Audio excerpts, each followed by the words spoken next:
Welcome back my YouTube channel Vijay Ghat education. आज की इस वीडियो में देखेंगे बीए फर्स्ट ईयर का इकोनॉमिक्स, भारत में जल संसाधनों का महत्व। भारत जैसे कृषि प्रधान देश में सिंचाई की आवश्यकता स्वाभाविक है। यदि जल संसाधन पर्याप्त मात्रा में होते हैं तो दोहरी तिहरी फसलें की जा सकती हैं तथा नवीन भूमि को कृषि के काम में लाया जा सकता है। इस प्रकार कृषि उत्पादन बढ़ाया जा सकता है। यदि हम इंडिया जैसे एग्रीकल्चर कंट्रीज़ की बात करें तो यहाँ सिंचाई की सुविधा स्वाभाविक है ना, यहाँ सिंचाई अवश्य करनी पड़ती है। यदि जल पर्याप्त मात्रा में है उपलब्ध होंगे तो हम 1 से 2, 2 से 3 या 4 फसलें भी की जा सकती हैं, यानी 2-3 फसलें एक साथ उगाई जा सकती है और एक नए भूमि को भी कृषि के काम में लाया जा सकता है ना। एक भूमि को कृषि के उत्पादन को बढ़ाया जा सकता है, भूमि में अत्यधिक कृषि उत्पादन किया जा सकता है। अब हम देखेंगे भारत में जल संसाधन का महत्व। पहला पॉइंट है हमारा वर्षा की अनिश्चितता। देश का 16% लगभग भाग फसली क्षेत्र पूर्णतया वर्षा पर निर्भर करता है ना। जो देश का 70% भाग है वो फसल क्या है, वर्षा पर निर्भर रहता है। यहाँ वर्षा भी अनिश्चित है। जो भारत का क्षेत्र है वहाँ वर्षा अनिश्चित होती है। इसका अर्थ यह है कि वर्षा कब और कहाँ कितनी होगी यह कोई निश्चित नहीं होता, इसके बारे में कुछ नहीं कहा जा सकता। अनिश्चितता इस रूप में किसी वर्ष पर्याप्त होती है, किसी वर्ष जो है वर्षा पर्याप्त होती है और किसी वर्ष सूखा भी पड़ सकता है। एक ही समय में है ना, एक ही समय में देश में बाढ़ आती है और दूसरी समय दूसरे कोने में सूखा पड़ जाता है ना। जो भारत देश है वहाँ वर्षा की अनिश्चितता बनी रहती है। एक ही समय में किसी क्षेत्र में बाढ़ आ जाता है तो किसी क्षेत्र में सूखा पड़ जाता है। यहाँ वर्षा की अनिश्चितता बनी होती है, कब कहाँ कितनी समय वर्षा हो जाए यह कोई कंफर्म नहीं रहता। इसलिए भारतीय कृषि को मानसून का जुआ भी कहते हैं ना। जो भारतीय कृषि है वो एक मानसून का जुआ भी कहलाती है। अतः कृषि की उत्पादकता को अगर बढ़ाना है तो देश में जल संसाधन विकास होना आवश्यक है ना। अगर कृषि उत्पादन को बढ़ाना है तो देश में जल संसाधन का विकास करना आवश्यक है, सिंचाई की सुविधा उपलब्ध कराना भी आवश्यक है। फिर अगला स्टेप है अपर्याप्त वर्षा, है ना। जो वर्षा है वो अपर्याप्त होती है। कभी कभी वर्षा आवश्यकता के मुकाबले अपर्याप्त होती है। कम वर्षा होने पर फसलों की सिंचाई अनिवार्य हो जाती है, अन्यथा अकाल की स्थिति उत्पन्न हो जाती है। यानी है ना, जब कभी कभी ऐसा होता है कि वर्षा जो है अपर्याप्त हो जाती है और वर्षा होने पर फसलों की सिंचाई अनिवार्य हो जाती है। वर्षा अगर नहीं होगी तो सिंचाई अवश्य करनी पड़ेगी, अन्यथा अकाल की स्थिति में उत्पन्न हो जाएगी। अगर वर्षा नहीं होगी तो अकाल उत्पन्न हो जाएगी। तो सिंचाई की सुविधा उपलब्ध कराना भी आवश्यक है, यानी जल बहुत महत्वपूर्ण है। फिर हम बढ़ते हैं वर्षा के अगले स्टेप पर, यानी वर्षा के महत्व पर अगला पॉइंट क्या कहता है। तीसरा पॉइंट है वर्षा की मौसमी प्राकृतिक। जो वर्षा की मौसमी प्रकृति है ना, वर्षा एक मौसम के अनुसार ही अपना रूप लेता है, वर्षा मौसम के अनुसार ही होता है। तो अगला पॉइंट क्या है, वर्षा की मौसमी प्राकृतिक। भारत का अधिकांश वर्षा जुलाई या सितंबर के तक होती है ना, जुलाई सितंबर के बीच होती है, जिससे खरीफ की फसलों को तो मानसून के सहारे छोड़ा नहीं जा सकता, लेकिन शेष महीनों के लिए सिंचाई की व्यवस्था होनी चाहिए। यदि रबी की फसल के लिए कुछ वर्षा होती है लेकिन अपर्याप्त ही है ना। अगर रबी की फसल के लिए कुछ वर्षा होगी लेकिन उसके लिए भी अपर्याप्त होती है, वर्षा जुलाई और सितंबर के बीच होती है, तो हम उसे मानसून के सहारे नहीं छोड़ सकते, यानी सिंचाई की सुविधा भी बनानी पड़ेगी। इसके बाद अगला पॉइंट है वर्षा का असमान वितरण। जो वर्षा है उसका वितरण असमान होता है ना। भारत के सभी भागों में वर्षा एक समान नहीं होती है। कुछ ऐसे भाग होते हैं जहां वर्षा अत्यधिक होती है, जिसके फलस्वरूप बाढ़ें आती हैं और कृषि करना असंभव हो जाता है। जैसे मेघालय में मासिनराम और चेरापूंजी है ना, यहाँ बहुत सारा वर्षा होता है और बाढ़ भी आती है, तो यहाँ कृषि यानी खेती करना असंभव हो जाता है। यहाँ खेती करना असंभव है, इतना बाढ़ आता है कि भी फसलें भी बहाकर ले जाती है। तो कुछ जगह में वर्षा के कारण भी जो खेती है वो नहीं हो पाती है ना। इस प्रकार कुछ ऐसे क्षेत्र हैं जहाँ वर्षा बहुत थोड़ी मात्रा में होती है, जैसे राजस्थान। इस प्रकार जहाँ भी कृषि करना उचित प्रतीत नहीं होता, क्योंकि उत्पत्ति बहुत ही थोड़ी होती है, तो इस बात की आवश्यकता है कि अत्यधिक वर्षा वाले स्थानों पर नहरें बनाकर पानी को कम वर्षा वाले स्थानों में प्रवाहित कर सिंचाई की सुविधा प्रदान की जा सके। इस प्रकार भी सिंचाई का काफ़ी अधिक महत्व हो जाएगा, है ना। कुछ यानी भारत में कुछ ऐसे क्षेत्र हैं जहाँ वर्षा अत्यधिक होती है और कुछ ऐसे क्षेत्र हैं जहाँ वर्षा बिल्कुल नहीं होती।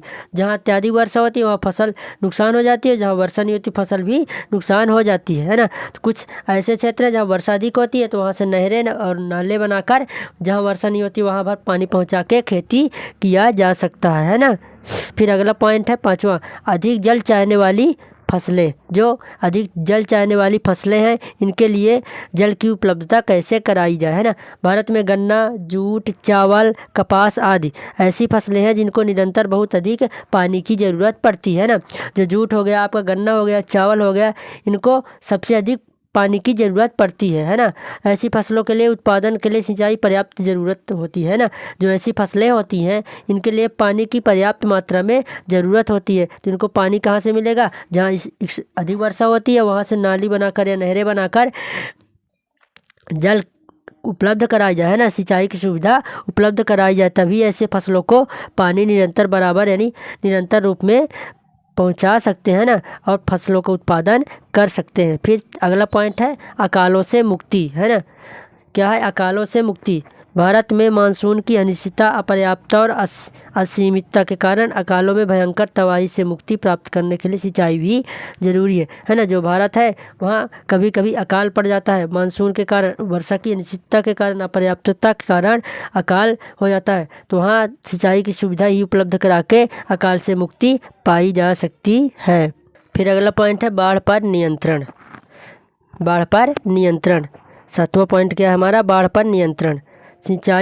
सिंचाई सुविधाओं में वृद्धि होने से बाढ़ों पर नियंत्रण प्राप्त किया जा सकता है ना। जितनी हम सिंचाई की सुविधा उपलब्ध कराएंगे, है ना, उतना ही बाढ़ पर हम नियंत्रण बना सकते हैं। जिन स्थानों में बाढ़ आती है वहाँ नहरों के द्वारा पानी को अन्य स्थानों में प्रवाहित किया जा सकता है। इस प्रकार बाढ़ें भी नियंत्रित हो सकती है ना। जहाँ पानी अधिक होता है, जहाँ वर्षा अधिक होती है, जहाँ बाढ़ आती है वहाँ से हम नाली बना के, जहाँ वर्षा कम मात्रा में होती है यानी बिल्कुल नहीं होती, वहाँ पहुँचा के और बाढ़ को नियंत्रित किया जा सकता है ना। जिन स्थान में बाढ़ आती है वहाँ नहरों द्वारा पानी को अन्य स्थानों में प्रवाहित किया जाता है। इस प्रकार बाढ़ें भी नियंत्रित हो सकती है और सिंचाई की सुविधा भी बढ़ सकती है ना। जो सिंचाई की सुविधा है वो भी बढ़ जाएगी और बाढ़ भी नियंत्रित हो सकता है और कृषि उत्पादन में भी वृद्धि किया जा सकता है ना। जो हमारे फसल है उसका भी उत्पादन किया जा सकता है बाढ़ पर नियंत्रण करके, है ना, और सिंचाई को सुविधा उपलब्ध करा के। फिर अगला पॉइंट है कृषि का विस्तार। 8वां पॉइंट क्या है? कृषि का विस्तार। भारत में कुल कृषि योग्य भूमि 1680 लाख हेक्टेयर है ना। जो भारत में कुल कृषि योग्य भूमि है वो कितना है? 1680 लाख हेक्टेयर। किंतु भारत में 1680 लाख हेक्टेयर होने के बावजूद भी 550 लाख हेक्टेयर में ही सिंचाई सुविधाएं हैं, जबकि 2/3 भाग सिंचाई से वंचित होने के कारण कृषि के लिए प्रयुक्त नहीं किया जा सकता, है ना। जो भारत में कुल 1680 लाख हेक्टेयर भूमि है उसमें से 550 लाख हेक्टेयर की सिंचाई की सुविधा उपलब्ध है, जबकि 2/3 भाग सिंचाई से वंचित होने के कारण कृषि को प्रयुक्त नहीं किया जा सकता, है ना। कृषि योग्य भूमि को प्रयुक्त नहीं किया जा सकता। अतः कृषि क्षेत्र के विस्तार के लिए सिंचाई के साधनों में वृद्धि करनी जरूरी है ना। जो कृषि के साधन है उसमें यानी जो कृषि है उसमें उत्पादन बढ़ाने के लिए सिंचाई के साधनों की जो वृद्धि है उसमें करना ज़रूरी है ना, तभी कृषि का उत्पादन बढ़ सकता है। फिर अगला पॉइंट है 9वां, कृषि उत्पादन में वृद्धि एवं बहुफसलें। जो कृषि उत्पादन है उसमें वृद्धि और बहुफसलें। कृषि उन्नत फसल बोने, साल में एक से अधिक फसलें उत्पादित करने के लिए प्रति हेक्टेयर उत्पादन बढ़ाने में सिंचाई का महत्व है ना। सिंचाई से न केवल अधिक उत्पादन होता है वरन एक से अधिक फसलें पैदा होने से पैदावार में तीव्र गति से वृद्धि होती है ना।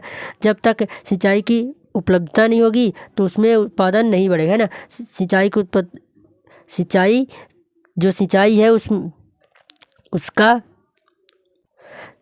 जो सिंचाई बढ़ाने से अधिक उत्पादन नहीं होता, वरन फसलें पैदा होने में पैदावार तीव्र गति से वृद्धि होती है ना। तो सिंचाई उपलब्ध कराने से जो पैदावार है वो अधिक तीव्र गति से बढ़ती है। फिर अगला पॉइंट है 10वां, हरित क्रांति की सफलता।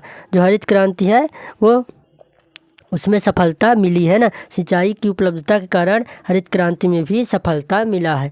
ऐसा कहा जाता है कि भारत हरित क्रांति की दौर से गुजर रहा था, जिसमें गहन खेती, बहुफसलीय खेती, उत्पादकता वृद्धि आदि के कार्यक्रम अपनाए गए हैं ना।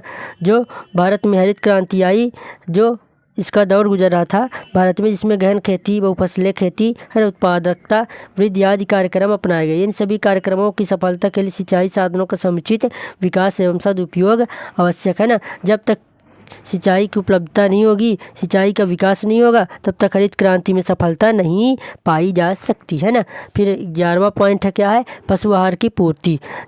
पशु आहार की पूर्ति तभी हो सकती है जब सिंचाई होगी, है। सिंचाई द्वारा ही हरी घास, चारागाह विकास किया जा सकता है, चारा में विकास किया जा सकता है। इसमें पर्याप्त पशु आहार की पूर्ति एवं पशुधन का विकास भी सहायक सिद्ध हो सकती है ना।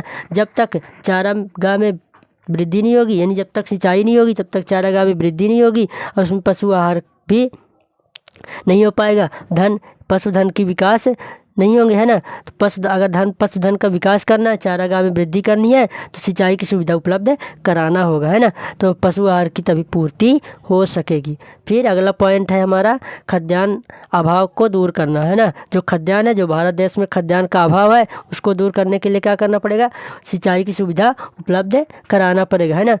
पर्याप्त खाद्यान्न उत्पादन का अभाव की समस्या को दूर करने के लिए सिंचाई की सुविधा उपलब्ध कराना आवश्यक है। खाद्यान्न उत्पादन को बढ़ाने हेतु सिंचाई साधनों की वृद्धि करना आवश्यक है।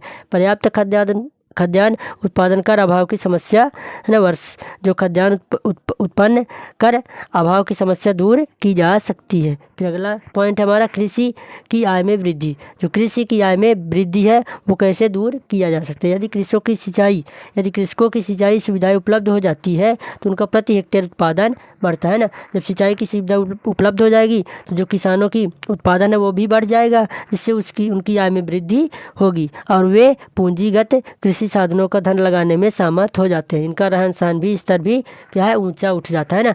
जब कृषि आय में वृद्धि होती है, जब कृषि उत्पादन में वृद्धि होगा, उसमें बाद कृषि आय में वृद्धि होगी, है ना। उसके बाद जब धन कमाने लगेंगे तो अपने कृषि पूंजीगत कृषि साधन है उनको धन लगाने में समर्थ हो जाएंगे, उनका रहन सहन भी क्या है, ऊंचा उठ जाएगा, है ना।